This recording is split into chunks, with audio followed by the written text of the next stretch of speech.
All right, glue up complete for the skeleton, and I meant to put in the divider at the same time that I glued these guys up, and I didn't. I only put it part way in, and something must have shifted, and then when I went to glue it in, because I thought you don't need to see that, it got stuck, and I split this leg and glued that back together because it was a nice clean firewood split, so I could just squeeze some glue in there and clamp it down. And now once I finish sanding it, I mean, if you feel a little bit of this, you really can't tell that it's split. It needs a little more sanding there, but it's probably stronger than it was as I was trying to hammer this in. And this guy got stuck because it was too tight, and then the glue dried while it was smashing it in there. So now I have this little bit that's sticking out here that I really don't like the look of that. So I need to shave this down before I do the next thing that I was going to do, which is round over these corners. So shaving this down, we have the electric hand planer that can be set to various depths, or which is great, but it does tilt. It does tilt very easily, and then you can end off shaving off more than you really want to. We also have these old Stanley planes of various sizes. So we've got this guy, we've got both of these guys I've sharpened. We also have two much larger bench planes that I haven't sharpened yet and recalibrated to get nice shaving.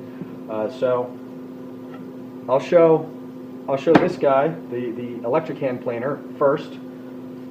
Now the thing about this, and I'll show it without the hose attachment, so you can see just the spewing, because it's got the spinning blade at the bottom. It's got the spinning blade at the bottom here, just like the jointer and the thickness planer. But then it has this hose, it's going to spew it out the side.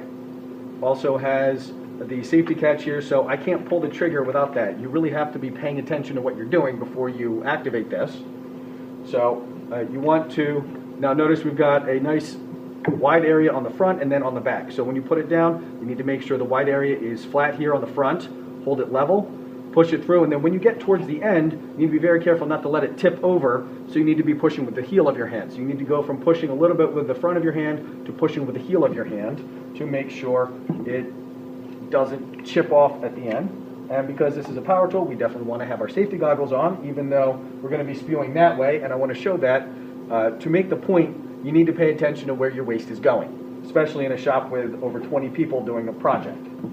So,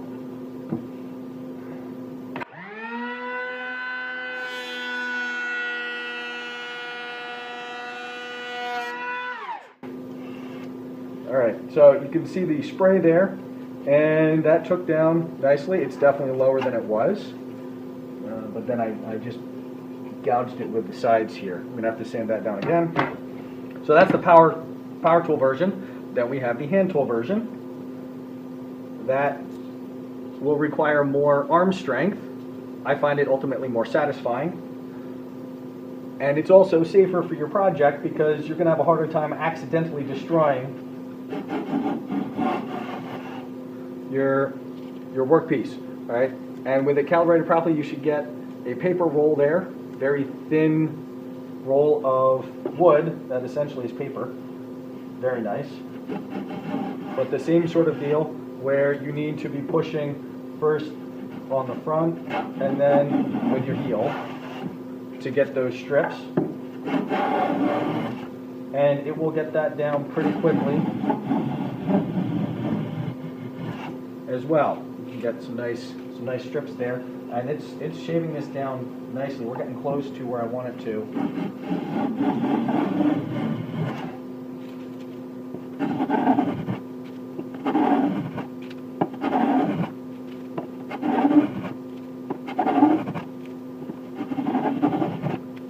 Oh, this is fine.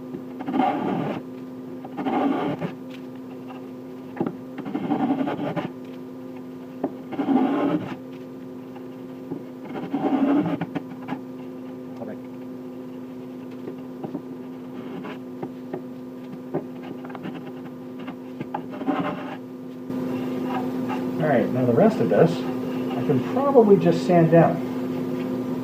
And that took a couple of minutes.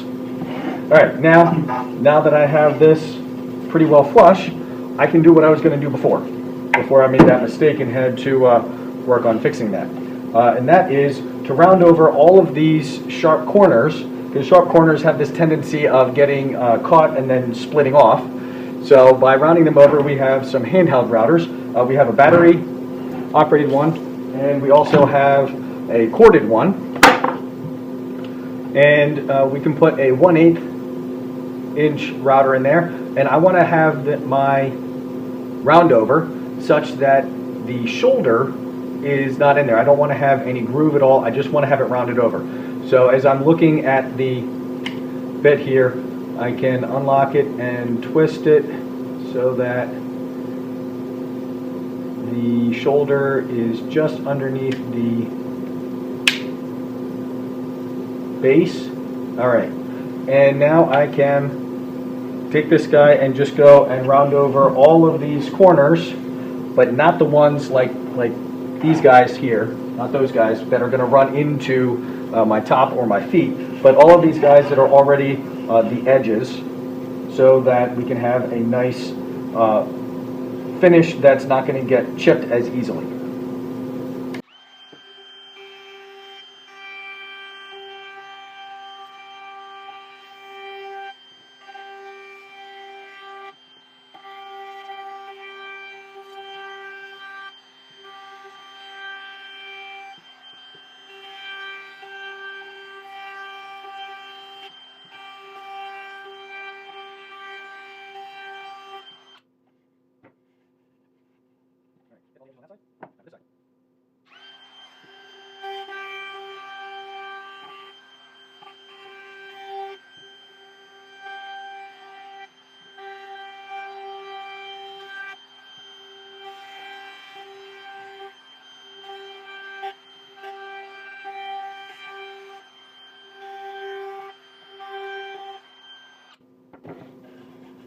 All right, everything rounded over nicely.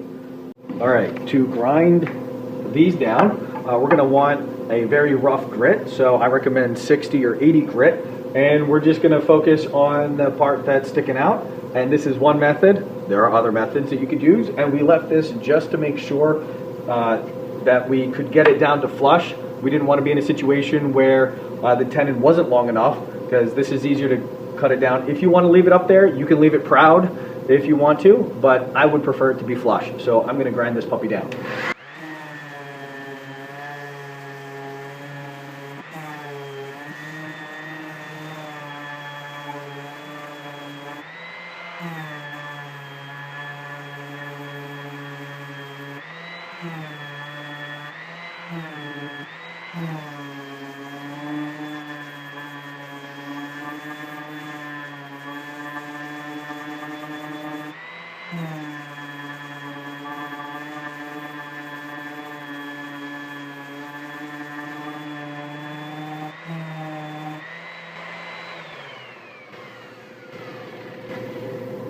All right, these guys are pretty well ground down here, and when it gets close, I would recommend moving from the 60 grit to probably 180 grit, so as not to tear up your sides, and then you want to make it be nice and smooth, so then that's going back to the full sweep up and down as we did before in the first round of sanding.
Alright, depending on how much gap you have, you can either leave it or you can mix dust that you just created created by sanding. We have our stirring sticks on top of the paint and stick. We also have popsicle sticks. How do you know when you get the right consistency? Kind of look at it and you say, hey, that looks good. So let's see if this works. Press it into the gap. Wipe it off. And again, just like with the tenons, we're going to want to have a little bit extra so that we can sand it down to flush. If you wipe it flush already, then when it dries, it's going to go a little bit into a divot, and we don't want that either.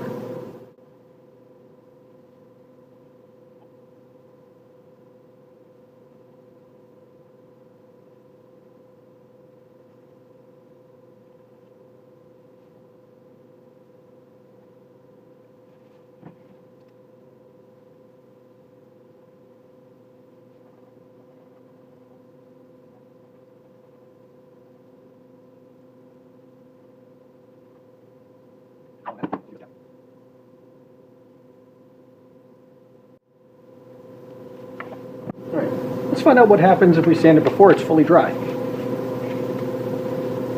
My guess is that worst case, I need to reset this.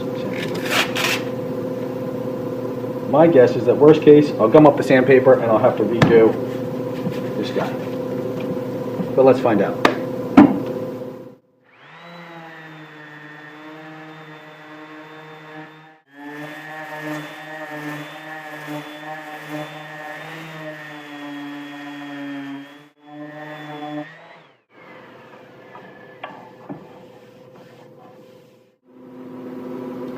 Back at the router table to round over or put any kind of decorative edging on our tabletop because the sharp corners are more likely to get blemished, cracked, nicked than rounded over ones. So I'm going to be putting a quarter inch round over on mine, but you could do a more decorative edging on yours. Doesn't matter. Because it has a bearing, the fence is not required. However, given that once in a while these bearings do pop off as it gets used by many people all at once, fence would be beneficial just to guard against that bearing popping off as the holding screw comes loose. So we can bring the fence up close and have it just a little bit back to make sure that we get a full cut on our piece. And then for doing our roundover, we want to start with the long edge and then go with the short edge. And then as we're going across the grain, we need to make sure that we go slow enough that we don't have tear out, but not so slow that we get burn. That's a difficult balance to go, and we'll see how we do.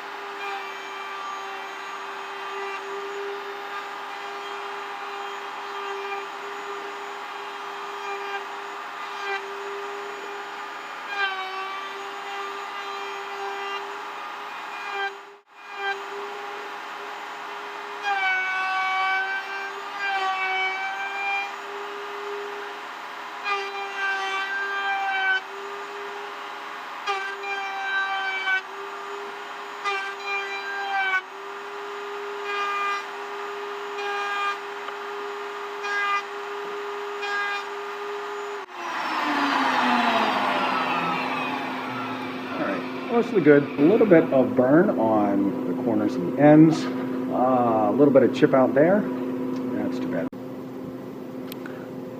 Before we finish our glue up and put our feet and our top on the carcass that we previously glued up, we want to get rid of as much of the burn as we can. So I have 400 grit sandpaper on my random orbital, and for these big roundovers, I'm just going to hit it with the random orbital. For these guys, that's going to be harder, and I'm going to try to use the belt sander that we have in the back to get these along the edge of the belt. So these guys, just a random orbital, just to hit it, because all we want to do is remove the burn. We don't want to really remove any more wood down here, and we don't want to mess up the shape. So we just want to smooth this guy so that there's no burn.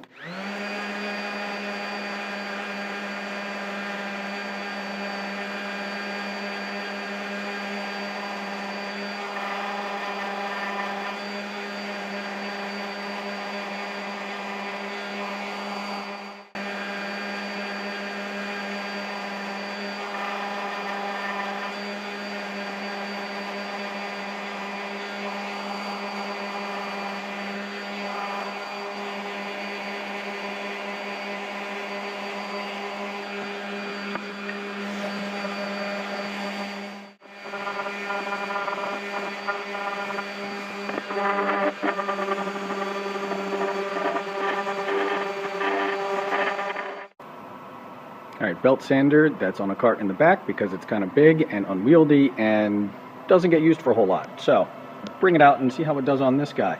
Just like with everything else, this is an experiment. So we're going to tune it down low.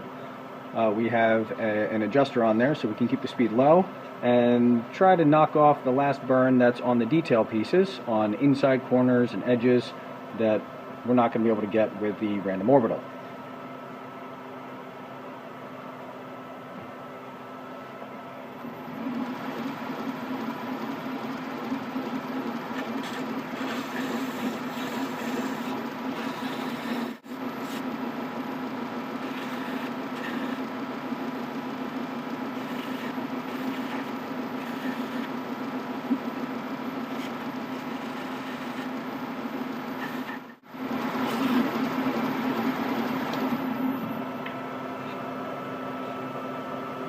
Alright, better than it was.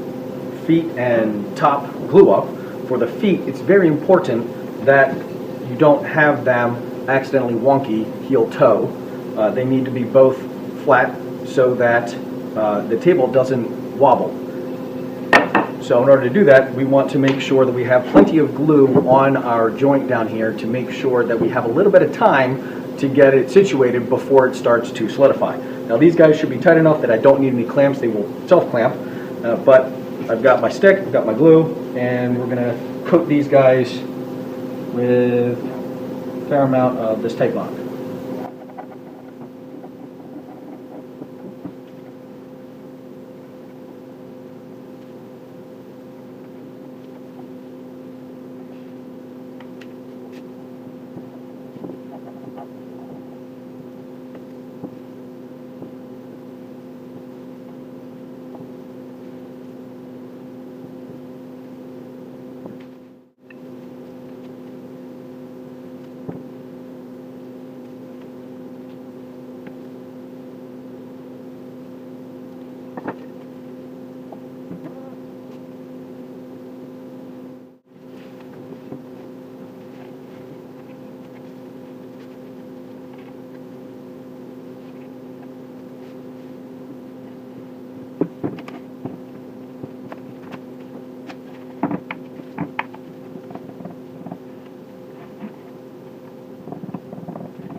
Alright, I've got the feet on and I can feel it already solidifying, so if I tap on this foot I don't get any wiggle. If I tap on this foot, so what that means is that this side and the corresponding diagonal are at least not at odds with each other to create a hump so that the table rocks. That is the most important thing, so that you don't have your table rock and then you have to shim it from the very beginning. The next thing we need to do is check for square on these guys. So checking for square, we'll grab our square here and see how we're doing with this guy. Hey, that looks pretty good. And then we'll come around to each of the sides to make sure that we don't get surprised somehow.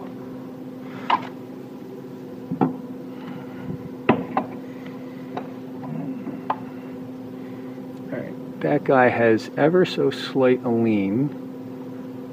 Nope, I was holding it wrong. Alright. There we go. Alright, so we got it square and we don't have any wobble. So now we can do the top.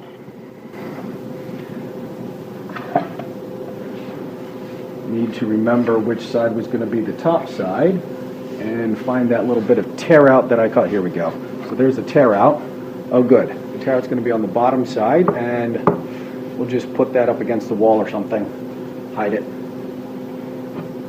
Okay, and it fits right on there, so we can put glue on this guy just like we did with the feet, and then press it down. And try not to cause any wobble while we're doing that. You could wait until the feet are all completely dry, but if you're on the clock and you want to get it done, you can do it.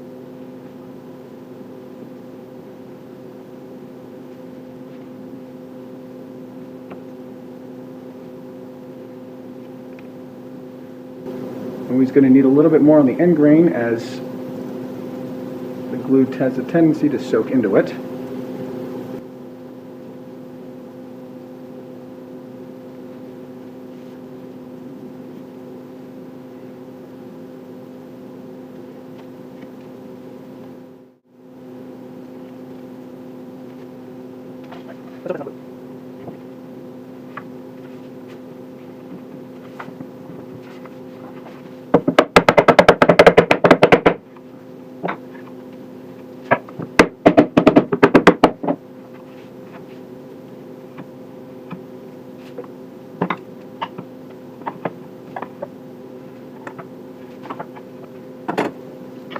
we have our top glued up, and it felt tight enough to me that I don't need any clamps, so it can just sit until it's dry, and then when it's dry, we'll sand these puppies down to flush, just like we did with the sides.